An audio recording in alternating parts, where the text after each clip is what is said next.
The CIA said Thursday it will create a top-level working group on China as part of a broad U.S. government effort focused on countering Beijing's influence. The group will become one of fewer than a dozen mission centers operated by the CIA, with weekly director-level meetings intended to drive the agency's strategy toward China.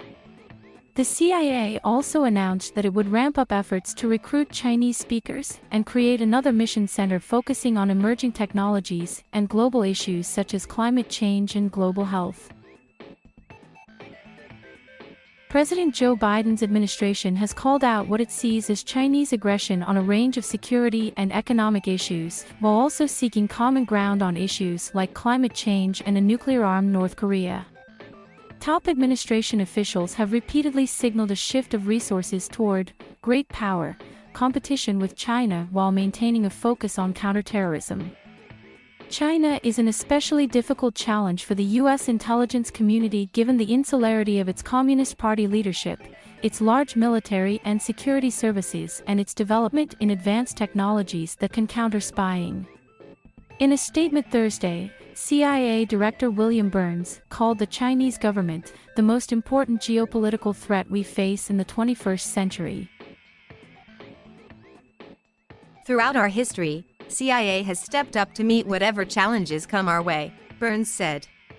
And now facing our toughest geopolitical test in a new era of great power rivalry, CIA will be at the forefront of this effort.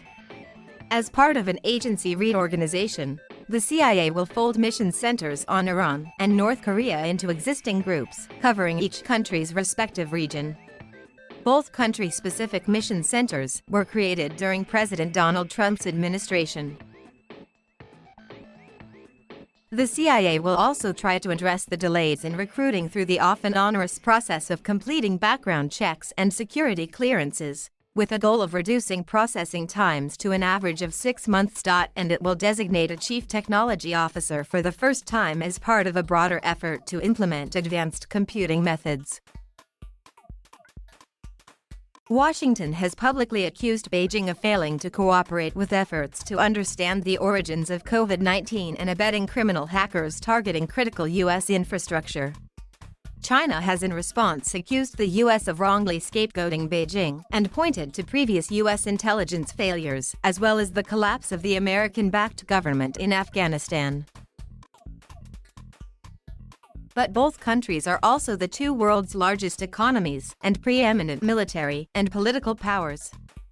The relationship has been strained by China flying military planes near the self-governed island of Taiwan, which has long had U.S. support and which Beijing considers part of its territory. A U.S. official said Wednesday that Biden and Chinese President Xi Jinping are expected to hold a virtual meeting by the end of this year.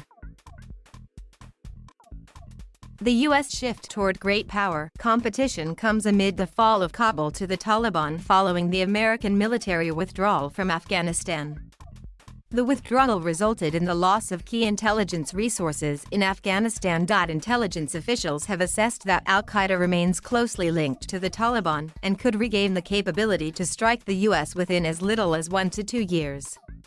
Senator Mark Warner, DVA chair of the Senate Intelligence Committee, said in a statement that he looked forward to working with the CIA to ensure that organizational changes meet the challenges we are facing.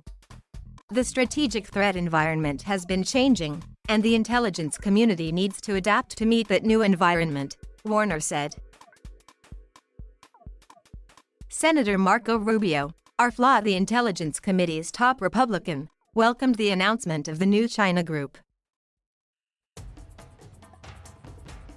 Thank you for watching. Please subscribe